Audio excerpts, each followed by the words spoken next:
Hola, ¿cómo es que la Ciudad de México pasó de esto a esto? ¿Por qué es así? ¿Por qué hay tanta gente? Bueno, claro, es la capital del país, pero ¿por qué tanta gente en relativamente poco espacio?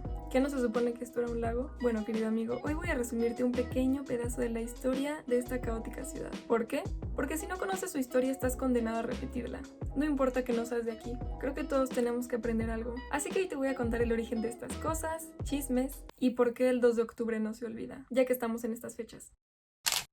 El crecimiento de una ciudad tiene muchísimos responsables, pero si tuviéramos que escoger a uno de la Ciudad de México, definitivamente tiene que ser el arquitecto Mario Pani. Él es el autor de Ciudad Satélite, Ciudad Universitaria, Centro Urbano Presidente Miguel Alemán, que es una microciudad, y más de 130 proyectos en el país, que como puedes notar no son nada pequeños. El legado de este señor está en todo. Pero a ver, vayamos desde el principio. Cuando la capital del país se veía así por la revolución. Cuando se funda una ciudad y no hay plan, no hay manera de predecir cómo va a crecer en los siguientes años. Si no está planeado y no tienes una traza urbana, pues la ciudad va a crecer por inercia. Como vayan pensando los habitantes y como quieran construir su casa en donde quieran, con autoconstrucción, que es un fenómeno mucho más común de lo que pensamos en México y en Latinoamérica, cuando un grupo de personas consiguen su propio material y ellos mismos construyen sus casas, normalmente sin un conocimiento profesional. Bueno, pues eso estaba pasando al norte de la Ciudad de México.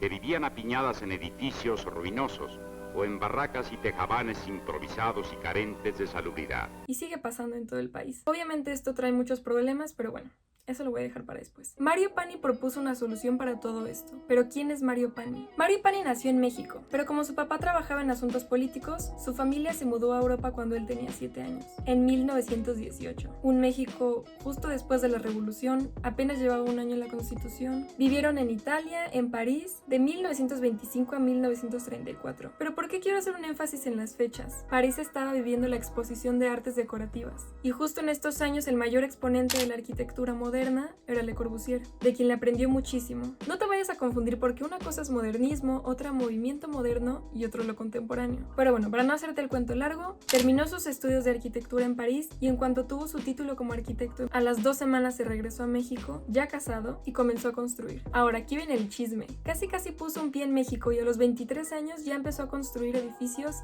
grandes. Momento para desmotivarnos. ¿Pero cómo le hizo? Bueno, su familia ya se dedicaba a la construcción y su tío, el ingeniero Alberto J. Pani, compró un terreno en Reforma para hacer el Hotel del Prado. El arquitecto en realidad era Carlos Obregón Santacilia, que ya te había mencionado de él antes, es quien hizo el Monumento a la Revolución. Pero entonces Alberto J. Pani le quita el proyecto a Carlos Obregón y se lo da a Mario Pani, su sobrino, de 23 años. Fue todo un escándalo, muchísima polémica. No terminó muy bien la situación, pero bueno, fue el primer hotel de lujo del país. El primero con alfombra. Es que, a ver, quiero recordarte que justo estaban saliendo de hace unos años de la Revolución Mexicana. Y bueno, las ideas de Mario Pani, que estaban 100% influidas por la arquitectura de París, y las ideas de Le Corbusier, pues fueron todo un éxito en México. Y él se da a conocer más participando en concursos. Casi que entraba a cualquier concurso que se le pasara enfrente, y aunque no ganara, era la manera en que él se daba a conocer, como una propaganda. En sus principios, Mario Pani, claro que hacía casas o edificios relativamente pequeños, como a finales de los 30s, que está ubicado en Parque España, en la Colonia Condesa, junto a la Escuela Nacional de Maestros, el Conservatorio Nacional de Música, pero después se pasa a cosas más grandes, como el Plan Maestro de Ciudad Universitaria, de 1951, y está inspirada totalmente en la Universidad de Río de Janeiro, en Brasil, hecha por Le Corbusier, pero en 1936. Y ahora, aquí viene lo interesante. Le Corbusier tenía toda una ideología de cómo debía ser la arquitectura, pero uno de los puntos más importantes es la creación de unidades habitacionales. La ville radieuse. ¿Pero por qué? ¿Por qué se le ocurrió la idea de aglomerar tanta gente en un espacio tan pequeño? Esta idea de conjunto habitacional, que empezó desde los 30, dice que una ciudad con casas no funciona, que se pierde mucho espacio poniendo todo en un solo nivel en la planta baja. Entonces, en lugar de que tengas un programa arquitectónico extendido en todo tu terreno, puedes colocar cierta parte encima y así tienes más espacio para áreas libres. Y no solo eso, dentro de este espacio también tienes que tener lo suficiente como para que puedas vivir ahí y no tengas que estarte desplazando más que a tu trabajo. Este es el concepto de microciudad, y con esta idea cambia el urbanismo totalmente. Entonces la idea es que en mucho espacio, para empezar, más de la mitad tiene que estar al aire libre. Y el espacio que tienes para construir tiene que ser muy alto y albergar a muchísima gente, que pueda tener ahí mismo un lugar donde comprar sus cosas, hacer sus necesidades, ir a la escuela, ser un espacio autocontenido, autosuficiente y controlado. Literal, una mini ciudad. ¿Y qué pasa? Pues Mario Pani dice, claro, esto debe funcionar, lo voy a aplicar en México. No una, ni dos.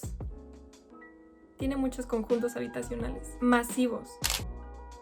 Hizo el primer conjunto habitacional del país, Miguel Alemán, en la del Valle. Él es el fundador de los Condominios de México, que es en un edificio albergar a muchas familias. Y un año después hace también el primero en Acapulco. Pero bueno, ya muchos años. ¿Qué estaba pasando en los 60s? Al norte de la Ciudad de México, en Nonoalco, Tlatelolco, vivían aproximadamente 10,000 familias en muy malas condiciones, todas con autoconstrucción, y aquí se encontraban también unas ruinas prehispánicas. Y el presidente de ese entonces era Adolfo López Mateos, que quería regenerar la zona y poner en práctica todas las ideas que traía Mario Pani de Le Corbusier. Su plan para regenerar la zona era demoler todas las vecindades. Casi el 90% de la superficie ocupada de la zona de los Tugurios tuvo que ser demolida para levantar en su lugar una ciudad popular. La gente que estaba viendo aquí, decirle que se vaya tantito en lo que construían el edificio y luego esta gente que regresara a vivir a estos departamentos. Solo que, a ver, tienes que ubicar que eran 100 hectáreas de terreno. Se pensaba albergar a 70,000 habitantes en 102 edificios de entre 4 y 22 niveles con un total de 11,000 departamentos. 11,000 departamentos. 11,000 departamentos. Y no solo eso, 600 locales comerciales, un supermercado, edificios de viviendas, servicios sociales, centro comercial, guarderías y escuelas, jardines infantiles, clubes deportivos, sistema vial, todo se construye al mismo tiempo y aceleradamente. A esto se le llama supermanzana. Pero a ver, ¿qué pasa? Esto trae muchos problemas que seguimos viviendo hasta el día de hoy. 11,000 departamentos. Bueno, a ver, al momento de construir, cuando estaban excavando, como es normal, se encontraron muchos restos prehispánicos. ¿Se destruyeron algunos? Sí, pero otros se respetaron, como pasó en la tercera unidad, que está rodeando el centro ceremonial de la antigua Tlatelolco. Pero bueno, no solo habían vestigios prehispánicos, sino también de la colonia, o sea, de la época de la llegada de los españoles, como la iglesia de Santiago y el convento de los franciscanos. Entonces a este lugar se llama la Plaza de las Tres Culturas, porque están juntas la cultura prehispánica, la colonial y la moderna mexicana. Y otro edificio que hace este señor es la Torre Insignia, o Banobras, que es un símbolo, un monumento del multifamiliar. Seguro lo has visto, es súper icónico, es literalmente un triángulo, y en la parte de hasta arriba tiene unas campanas. Estas son las campanas del Carillón, instaladas en la torre insignia de la unidad urbana. Mira, es icónico. Todo este conjunto se inauguró en 1964. El centro urbano Presidente López Mateos transforma radicalmente el destino de 70,000 habitantes, ahora confortablemente alojados y rodeados de un ambiente de optimismo y de servicios urbanos inmejorables. Pero ¿qué pasó 4 años después? Ahí viene la historia. Un día se pelearon estudiantes de prepa del Poli con los de la UNAM por un juego de tochito.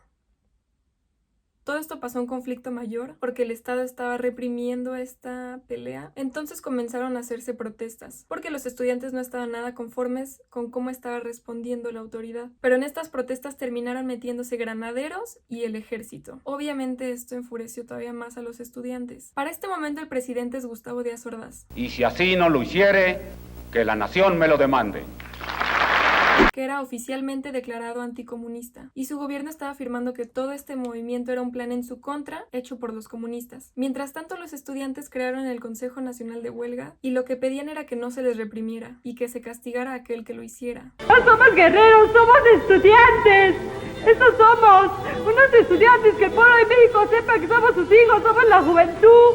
Entonces empezaron a haber más manifestaciones, y el 2 de octubre de 1968 hubo un mitin en Tlatelolco, justamente en la Plaza de las Tres Culturas, que ya sabes por qué se llama así. El ejército llegó y rodeó la plaza. Entonces hasta ahorita hay 2 grupos involucrados, los estudiantes y el ejército. Pero también hay un tercer grupo, que eran civiles armados con un guante blanco, para diferenciarse de los demás, el Batallón Olimpia. Estos civiles se infiltraron a la marcha, y cuando llegaron al conjunto habitacional de Tlatelolco, desde el tercer piso del edificio Chihuahua, comenzaron a disparar a la multitud, provocando que el ejército interviniera, y comenzó una balacera que duró 1 hora, dejando aproximadamente a 30 civiles, entre ellos estudiantes, muertos.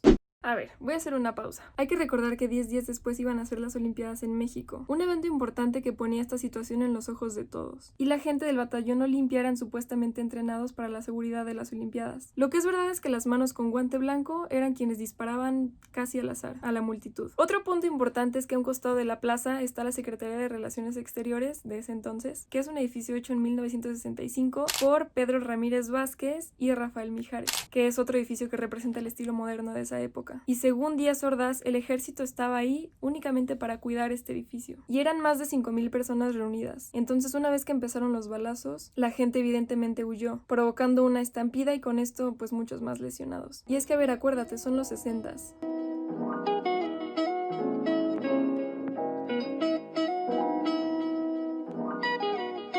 Los jóvenes de esa época buscaban la libre expresión, los movimientos de la Revolución Cubana estaban presentes y el gobierno de México era autoritario y represivo e intolerante a estas creencias. Sigamos con la historia. Díaz Ordaz asumió toda la responsabilidad de los actos. Asumo íntegramente la responsabilidad personal, ética, social, jurídica, política e histórica por las decisiones del gobierno en relación con los sucesos del año pasado. Aunque afirman que en realidad todo esto fue planeado por Luis Echeverría. ¿Quién es Luis Echeverría? El presidente del siguiente sexenio. Mira, yo hablo de arquitectura y arte, pero ¿por qué te cuento todo esto? Primero porque es historia de México y lo tienes que saber, porque el 2 de octubre no se olvida. Y segundo porque no puedes ir a este lugar sin tener una mínima conciencia de lo que pasó aquí. Seguro si vas o estás ahí ya no lo volverás a ver con los mismos ojos. La arquitectura en realidad no está hecha de edificios, y tampoco de la gente precisamente, sino de la relación entre estos dos. Si no hay edificios, no hay arquitectura, pero si no hay usuario que la viva, tampoco hay. Y eso es todo lo que ha pasado en Tlatelolco.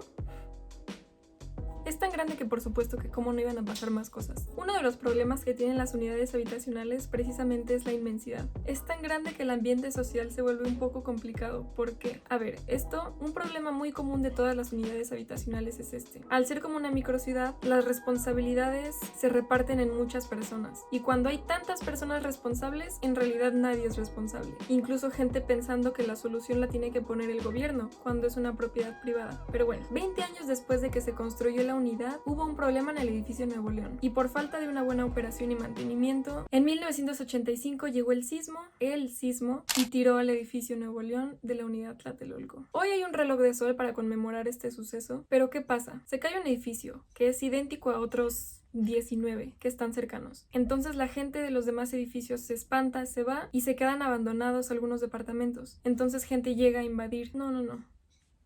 Es una situación complicada. Empezó a deteriorarse muchísimo, hay muchos locales comerciales abandonados, igual que el cine. Para este año Mario Pani fue el arquitecto con más edificios caídos. Bueno, y esto se debe en parte porque él era el arquitecto con más edificios de la Ciudad de México, y tampoco es que estuvieran mal. Mario Pani era un buen arquitecto y cumplía con la normativa de ese entonces. Simplemente no había información suficiente para recibir los sismos. Obviamente después de todas estas pérdidas los criterios estructurales cambiaron y la forma de construir también. En general la normativa. Por eso claramente es algo que todos debemos saber, más los arquitectos. Pero bueno, esta es la historia de Mario Pani. Hizo muchísimos edificios más y bueno, él en 1954 también hizo el plan maestro de Ciudad Satélite.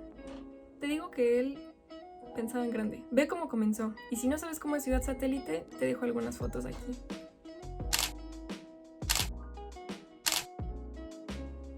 Se llamaba Ciudad Satélite justamente porque estaba como un satélite alrededor de la Ciudad de México. Ahorita claramente ya no es un alrededor, sino una extensión más, y esto te demuestra la rapidez con la que está creciendo la ciudad. Entonces sí, Mario Pani fue uno de los que pensaron cómo iba a ser la Ciudad de México, y él es uno de los responsables de por qué es así ahorita. ¿Tú qué opinas? El tema de unidades habitacionales es muy complejo, y ya en otro video te voy a platicar qué se piensa hoy en día de todas estas ideas de Le Corbusier. ¿Funcionan? ¿No? Te voy a leer en los comentarios, y eso lo voy a dejar para otro video. Pero bueno, gracias por ver este. Chao.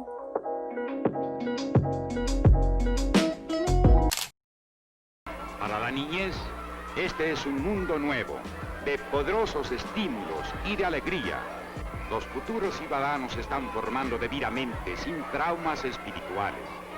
Los adultos han elevado sus condiciones de vida y miran con tranquilidad cómo se desenvuelve la de sus hijos armónicamente, eliminando muchos problemas hogareños de antes.